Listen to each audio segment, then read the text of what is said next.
Hello students, you are welcome to Nunia Search English classes. Today we'll study third poem of grade 10 entitled A Tiger in the Zoo. The poem is composed by Leslie Norris. So to begin with, we'll see the study points. We'll discuss about the poet, introduction of the poem, rhyme scheme used, explanation of the poem in detail, the poetic devices, the theme it centers on, and the message it gives. Talking about the poet Leslie Norris, so he was born in 1921 and died in 2006. He was a British. Leslie Norris was elected as a fellow of Royal Society of Literature, which is a very renowned and respected organization. Leslie Norris was a prize-winning Welsh poet and short story writer. Until 1974, he earned his living as a college lecturer, teacher, and headmaster. Means up to 1974, he worked as a teacher at different levels. And in 1974, he resigned from his teaching career and he became a full-time writer. So he combined full-time writing with residencies in academic institutions in Britain and the United States. Today he is considered one of the most important Welsh writers of the post-war period. His collections of stories, including collected stories, and poems, including collected poems, have won many prizes like Cholmondeley Poetry Prize, the David Hamm Memorial Prize, Catherine Mansfield Memorial Award, the AML Award, the AML Award for Poetry, the Welsh Arts Council Senior Fiction Award. So he is a proud possessor of all these covetous prizes. Now, introduction of the poem. This poem contrasts a tiger in the zoo and a tiger in its natural habitat, that is in jungle. What is the difference between a tiger living in the jungle and the tiger caged inside the zoo? The poem moves from zoo to the jungle and again back to the zoo. Means every alternate stanza talks about the tiger in the zoo and the very next stanza talks about the tiger in the jungle, and thus the poet brings out the difference between the animal who is caged and the animal who is freely roaming in the jungle. In the zoo, he has no freedom. He is kept in a cemented cell, means a room which is constructed with the help of bricks and mortar, and he is put behind the bars. He feels angry, frustrated, and helpless, but can't do anything. This reminds him of his natural habitat, the way he used to spend his days and his time in jungle, and he spends over here. So, you know that naturally that idea goes on in the mind of tiger. It is shown, by the way, animals do not compare. This is not the faculty with the animals, but yes, over here, poet tries to personify the creature. He is hiding and sliding in the long grass near the water bodies, and pouncing upon the fat deer, pouncing, jumping upon the fat deer, and to make them his prey for food. The way he terrorized the villagers, displaying his sharp teeth and claws. First of all, we'll see the rhyme scheme of the poem. So for rhyme scheme, we'll be focusing on the ending sound of each line in the stanza. So in the first stanza, we see stripes. So stripes, ipes, this is the ending sound, and we'll label it with alphabetical letter A. Next sound is case, age, new sound, so we'll label it with B. Quite, quite is again new sound, and we'll label it with C. Then comes raise. Now raise and cage, they rhyme to each other, so we'll label cage as B. So rhyme scheme of first stanza is A, B, C, B. Moving to next, we'll see shadow. So O, A, grass, new sound, B, letter to it.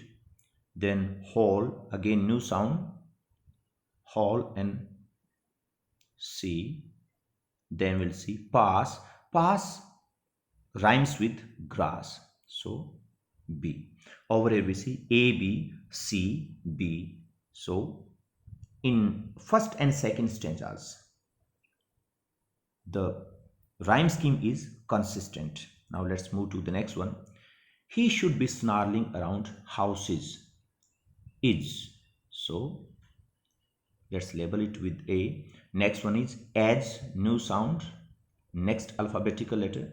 Clause, clause again new sound, so next letter C. Village, as and village, so they rhyme to each other, and we'll be repeating the letter B over here. In this way, the rhyme scheme of third stanza is also A, B, C, B. Moving to fourth one, cell, ending sound is L, and we'll label it with A. Next one is bars, new sound, so new alphabetical letter.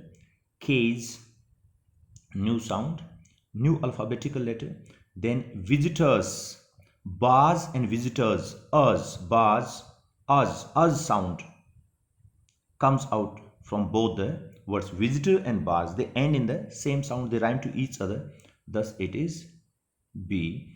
And rhyme scheme of fourth stanza is also like first, second and third one. Coming to next one, and the last one is night. Let's label it with letter A, because whatever the first sound is, we always label it with alphabetical letter A.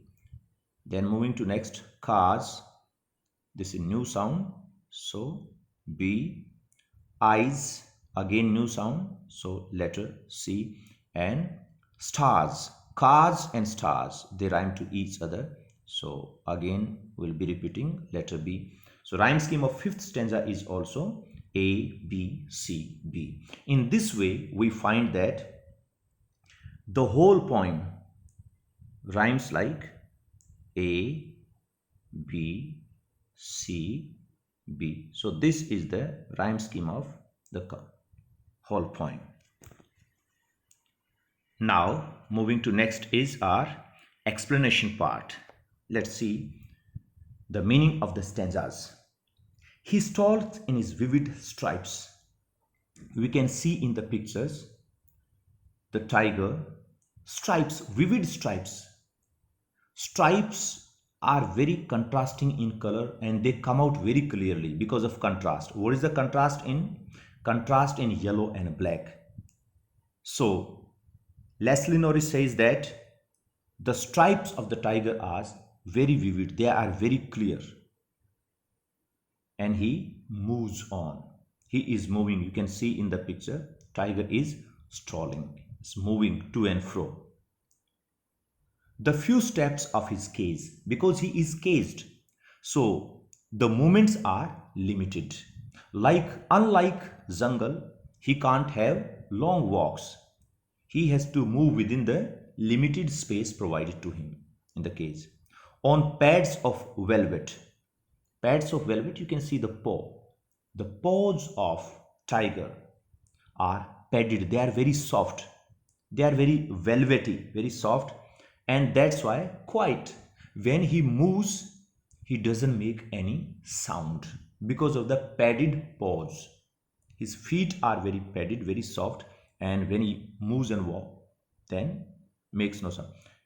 In his quiet rage, he is angry, definitely.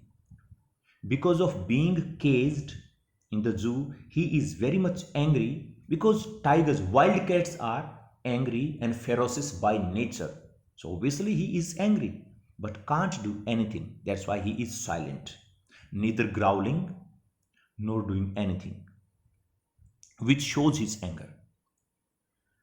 Second stanza, he should be lurking in shadow, but In Jungle, the case was different. The first stanza tells us about his life inside zoo.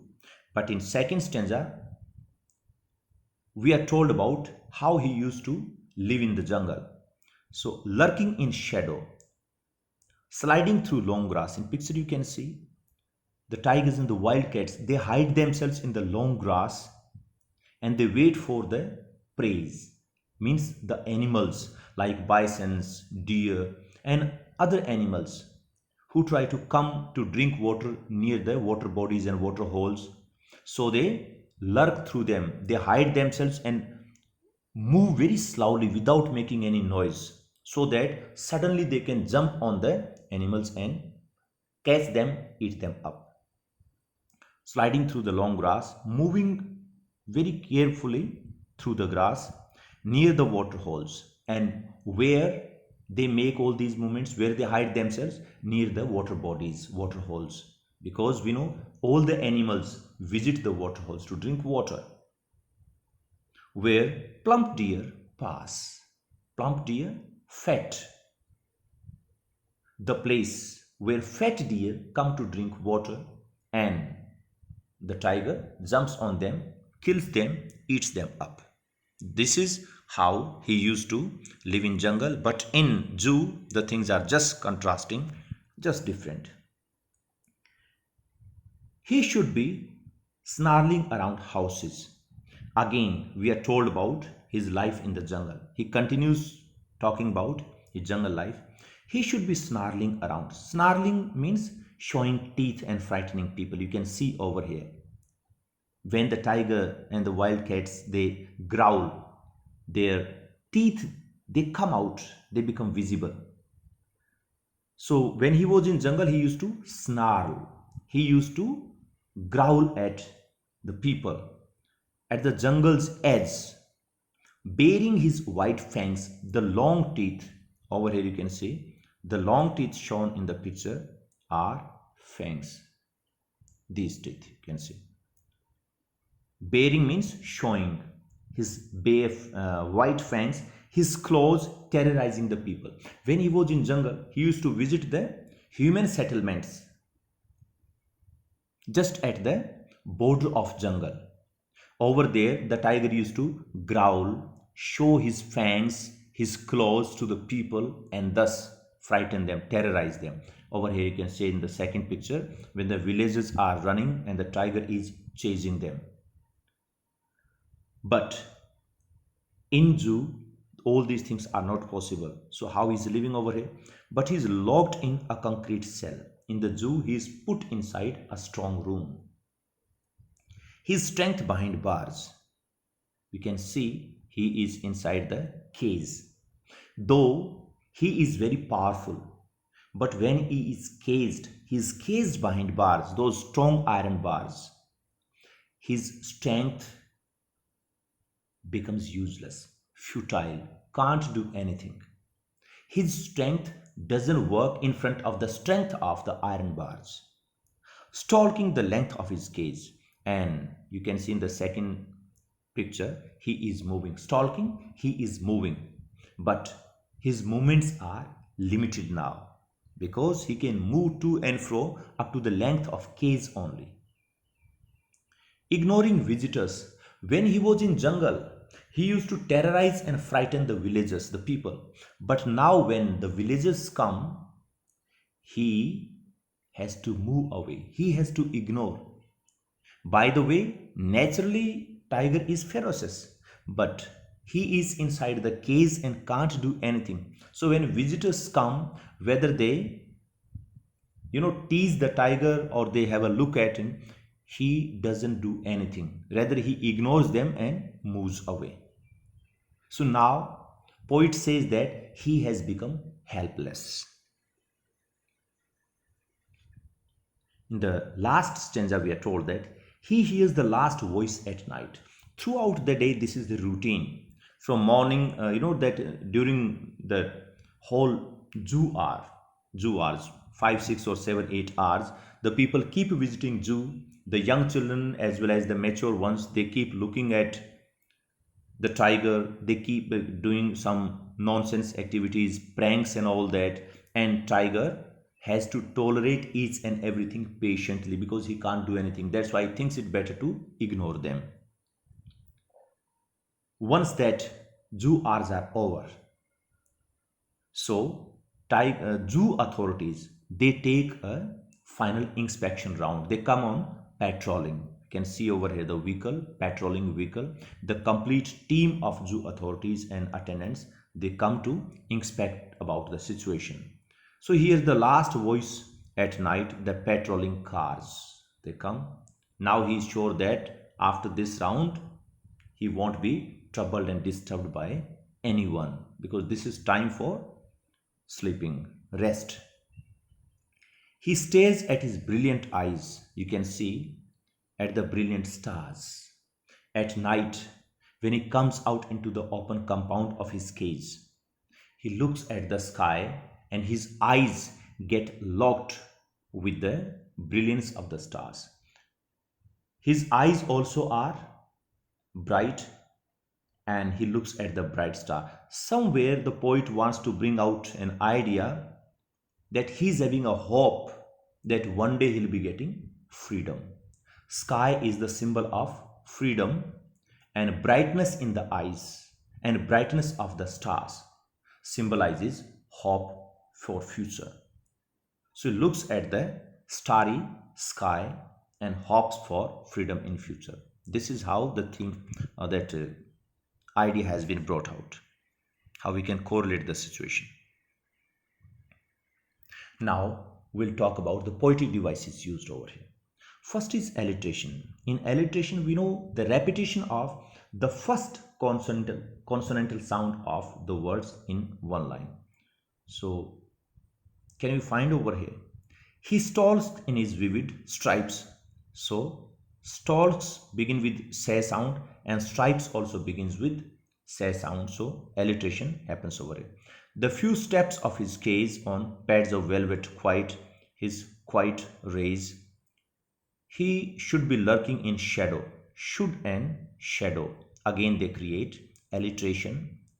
Sliding through long grass near the waterhole where plump deer pass, plump and pass, plump and pass. This is example of alliteration.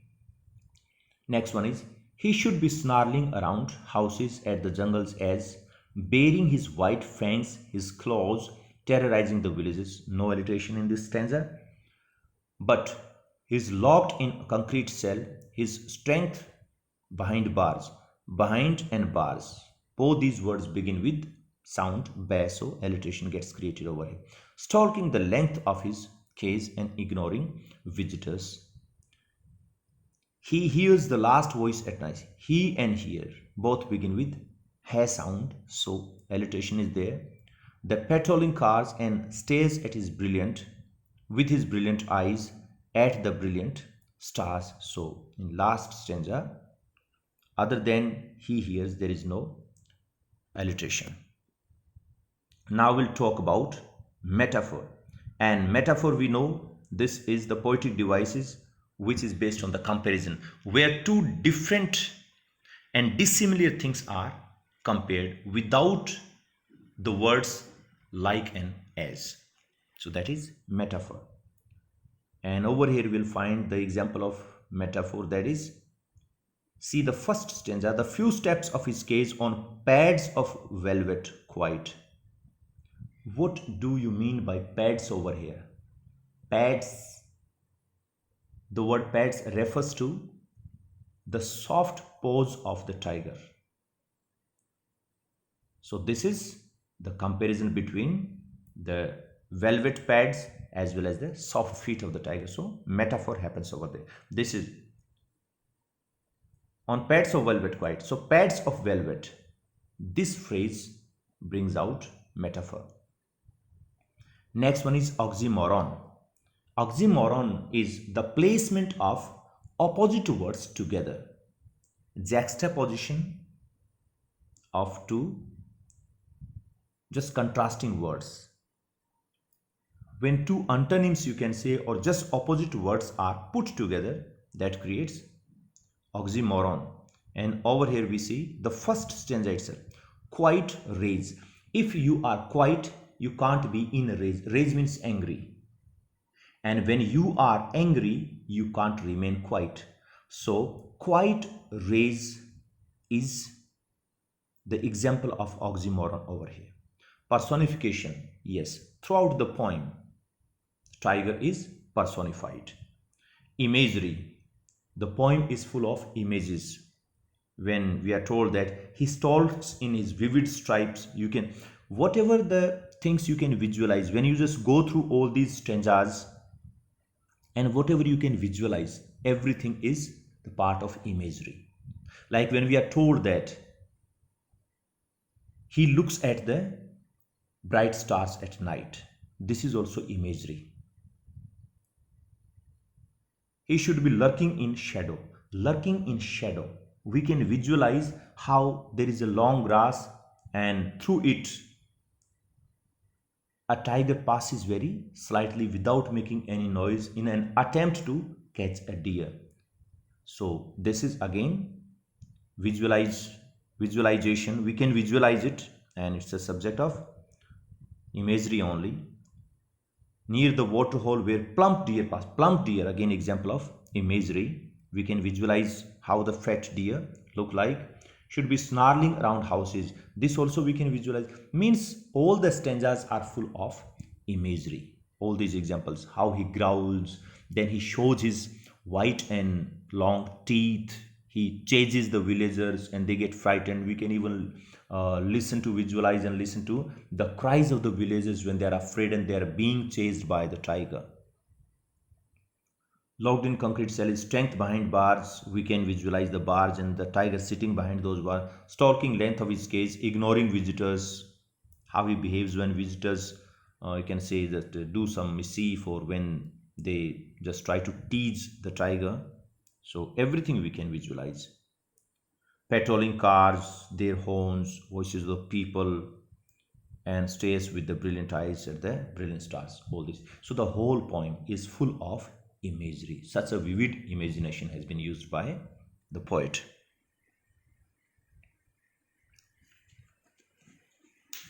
So children, this was the poem. I hope that you got the meaning very well. We'll come with the next video very soon. Till then, bye bye. Take care.